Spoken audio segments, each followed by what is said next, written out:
Hello. Guys. How are you guys? Welcome back to our channel once again. This is Liz and Lee. Mr. Lee over there. Exactly. And today we came up with a new video. As you all know that Liz, the last time she shared her journey to Saudi Arabia as a housemaid. Now this video I'm going to be asking her some questions That have been asked by so many people. A lot of people have been texting me. I have so many messages, and so I decided to do. I decided to answer some of the questions. So hopefully you'll get all the answers today. But yep. Before we begin, we have to welcome our new joiners in the family. Exactly. Welcome you all who are new into this family. And remember, as always, one thing, click on that subscribe button, tap the notification bell. Yes, so that you can be notified each and every time that we put on a new video. Love you so much. Sit back and let's enjoy this. Okay, now let's begin. So I have some questions for you. Okay. So through your journey as a housemaid, can you tell us what is the one thing that you learned most? Okay, so first of all I can say is that all I learned about being a housemaid is patience, first of all, okay? Yeah. And you have to be so much understanding, okay? Right. And as well, you have to focus with your goals. Don't think about don't start thinking about what kind of a job I'm doing, or maybe just have any negative thoughts about it. No, just focus with your goals and be patient, because patience is the key. And yeah, that's all. Exactly. I remember on that video you well said that you need to understand the job that you are doing and accept. And accept it, yes. Acceptance if you haven't, is another one. Yeah. If you haven't watched that video, just take this chance to watch that video. Yeah. It's really nice and you'll be amazed. Okay, my second question. Okay. What was running into your mind when you first stepped on the airport, knowing that you're going to Saudi Arabia as a housemaid, and back at home you have told your parents that you're going to Egypt? What was running through your mind? Okay.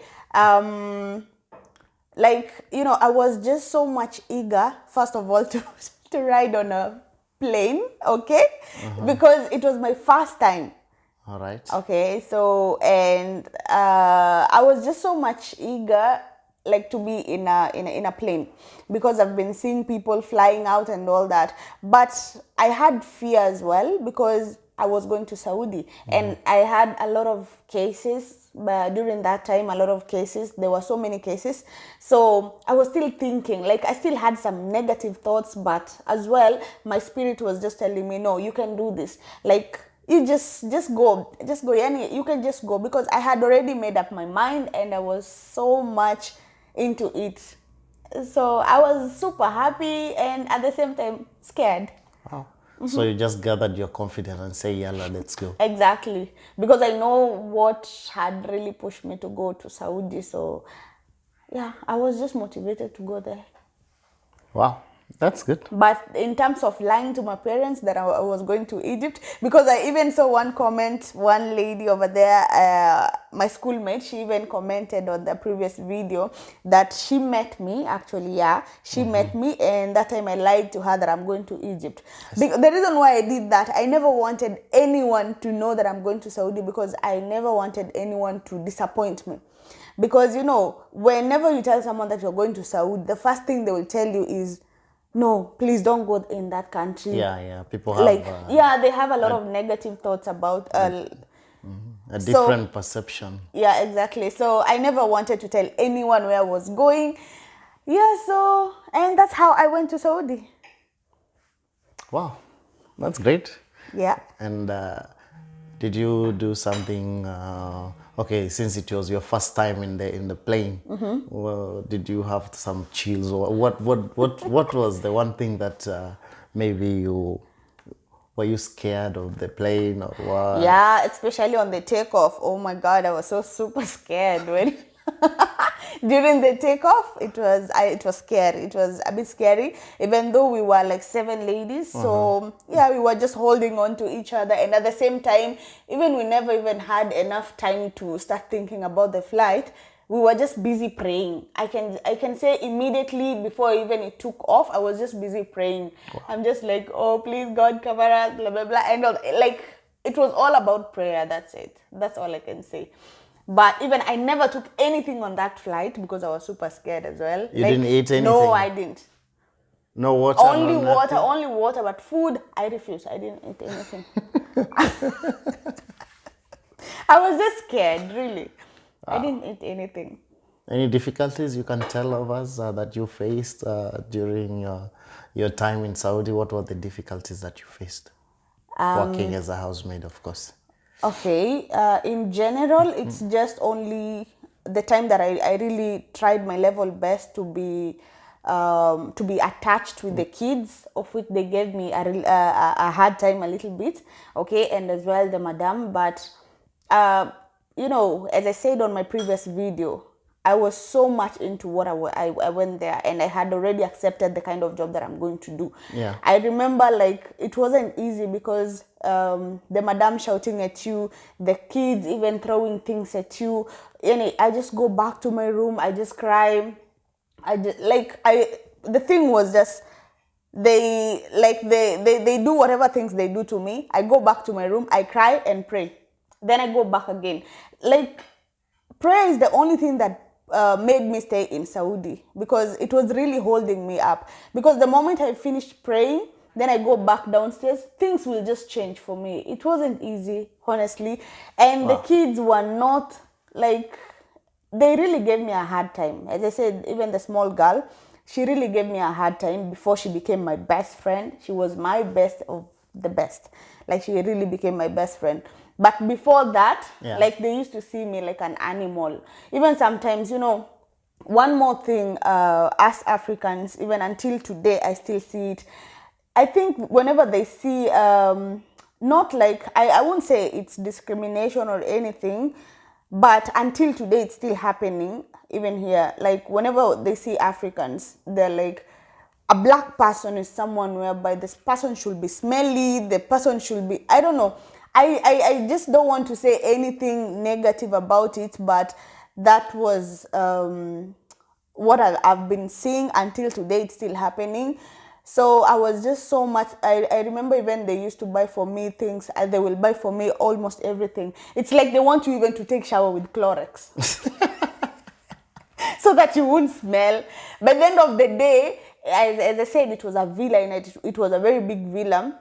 You're cleaning up and down, going from room by room. By that time you're sweating. So I remember even I used to go, after I finished cleaning one room, I used to have the big uniform that they bought for me. I even have my roll-on over here. I finish one room, again I need to apply myself, because I just don't want to smell. Because the moment they see you sweating, like, you know, you're just sweating, but you're not even smelling of sweat. They're like, come on, like, you need to take a shower exactly now. So because I just don't want to remember some things, but anyway, I made it through, but it wasn't easy. You know, in this world that we are in now, if someone doesn't know anything about Africa, you've never been there, you've never been with people who came from Africa, it's really hard to tell what happens there. You can only they only know what they see in the movies, or what is shown to them out there.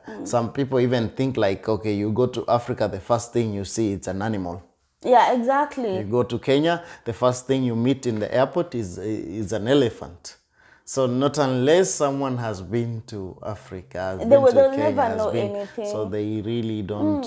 And the thing is still happening until today. Even here where we are, it's still happening until today. Like, discrimination is just there. But all I can say is, we just try our level best, because first of all, you just have to focus with what brought you wherever you are until today. So just focus with your own job. If you see maybe your madam is telling you, oh, you're so smelly and all that, just take precaution. go buy that roll-on or whatever, because definitely the perfume won't help you, especially if you're working as a housemaid, because you have a lot of things to do. You're going to be outside, inside, any.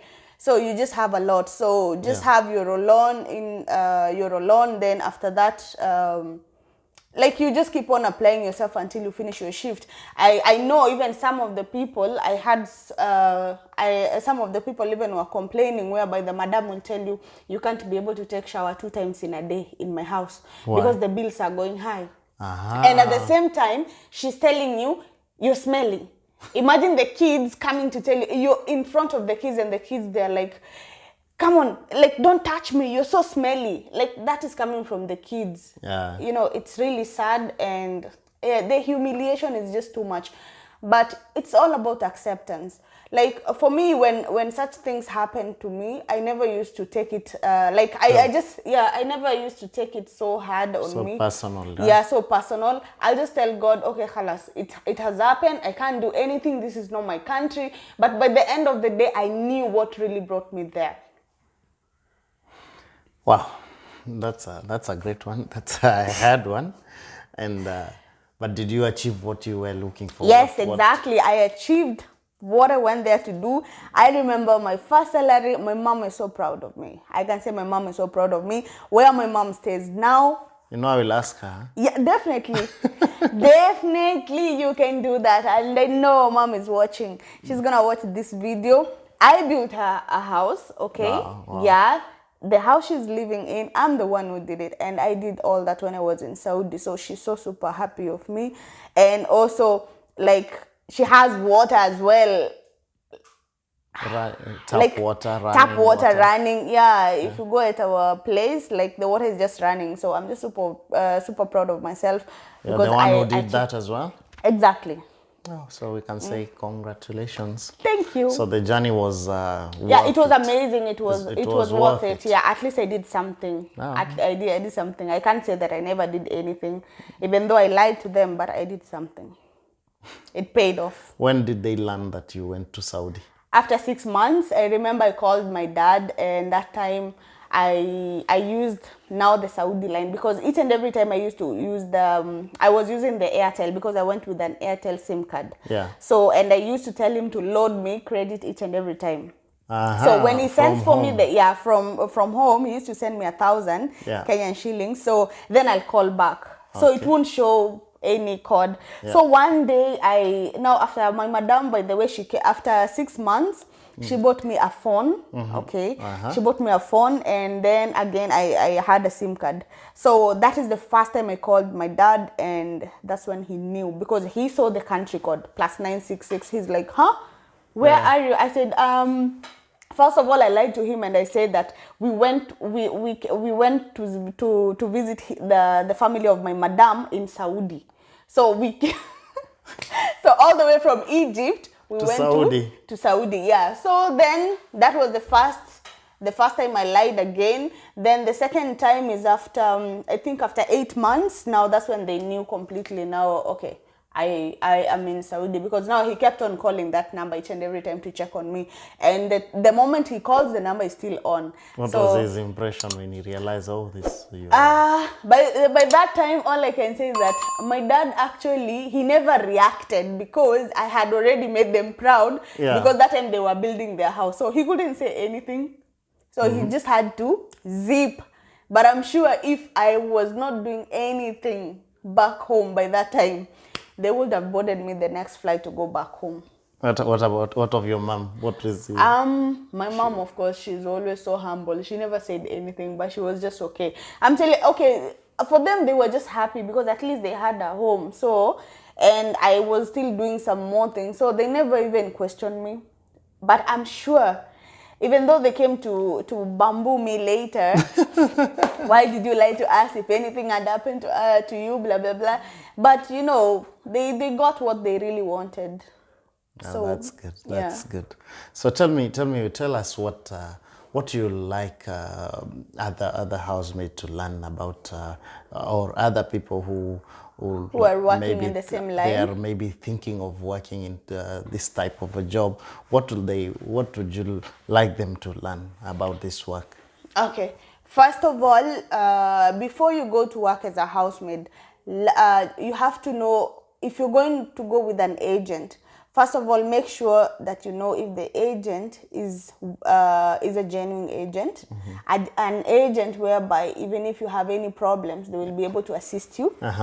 Okay? Yeah. Otherwise, you're going to get into trouble.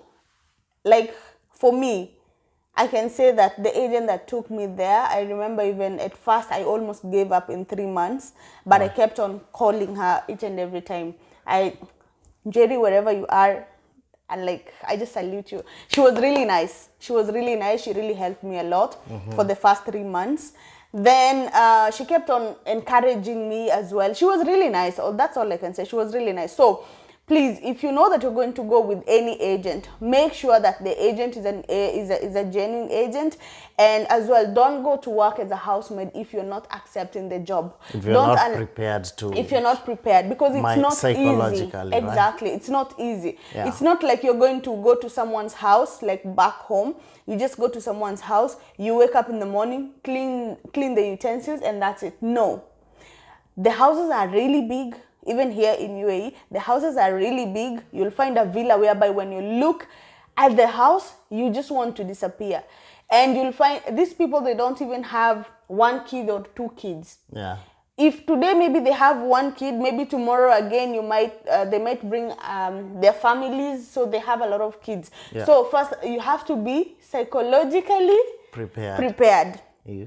Okay, and as well, as I said, don't go to work as a housemaid if you're not prepared, and don't let anyone, just because maybe you just want to leave Kenya and that's the only kind of job that you got, you're like, no, I can't just manage working as a housemaid. No, please, then that job is not yours. Don't take it. Yeah.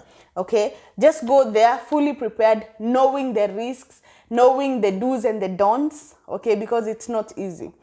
It's something like maybe you're going to be working for 9 hours. It will depend, or even you'll find somewhere where you're going to be working even more than 16 hours. I can't tell you, because for me, even sometimes I used to work even for 17 hours. So it will just depend. Depends with what? With your boss or with what? With your boss. Because you might get a boss who's gonna allow you to work for only 9 hours. Or even for 8 hours. Yeah. And they'll even give you breaks in between. Yeah. You might go to a boss whereby you'll work for 17 hours and they don't care. Yeah. The fact remains that they are paying you. Exactly. So they don't care. So it's all about you, the way you're going to take it. Okay? You accept? Yeah, you accept it or you leave it. It will depend with you. So it's not easy. You have to go there fully prepared. That's all I can tell you. And another thing that is giving ladies a lot of problems, I know, like especially the ladies who are out in Saudi. Yeah. I salute you ladies. Wallah, you guys, you're doing a great job, because it's not easy. Please, another thing I learned over there, these people, they'll do anything to provoke you.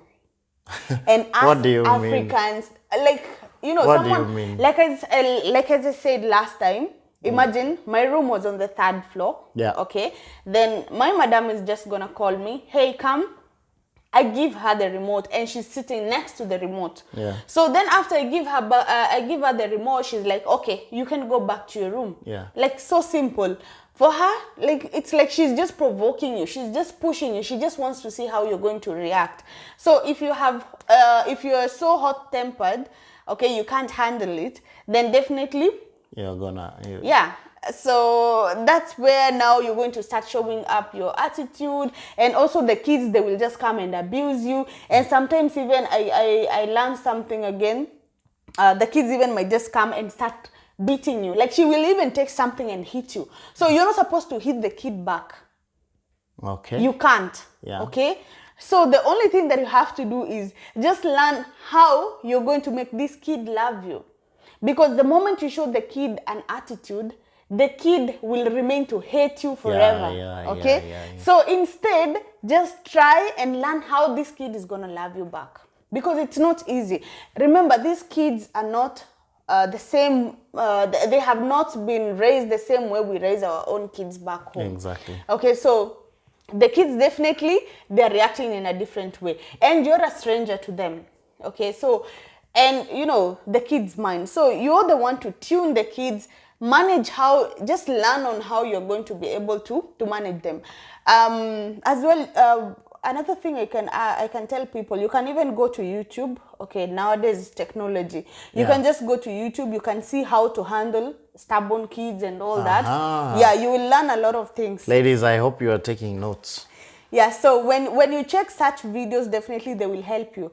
You can't, then it will be easy for you to manage the kids.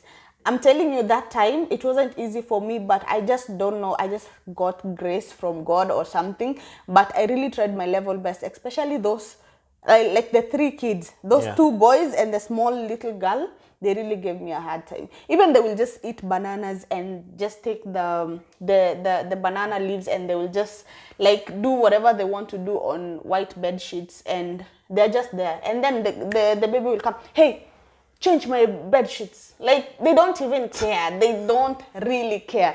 And even sometimes you find... So if you went there, you haven't accepted that this is the type of job that you're going to do, and a kid does that, you're gonna be upset. You just feel as if you just want to smash the kid and slap them. You're gonna lose your temper, definitely. Exactly. So, and that time the madam is like, yeah, change. Yeah. She doesn't care. So it's all about your patience and how you're going to take it. Don't show. And another thing, these people, they don't like attitude. You know, Africans, we are good in attitude. Yeah. They really don't like attitude.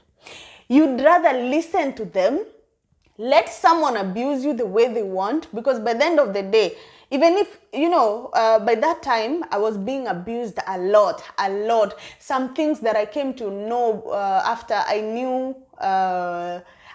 Arabic, that's the time I came to know what kind of names I was being called.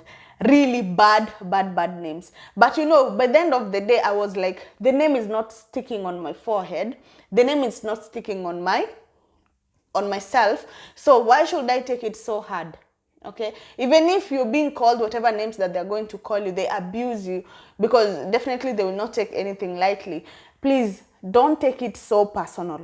Yeah. Okay, it's all about work, and you accepted the job, so don't take it personal. Let them abuse you, because you know it's not gonna stick on you.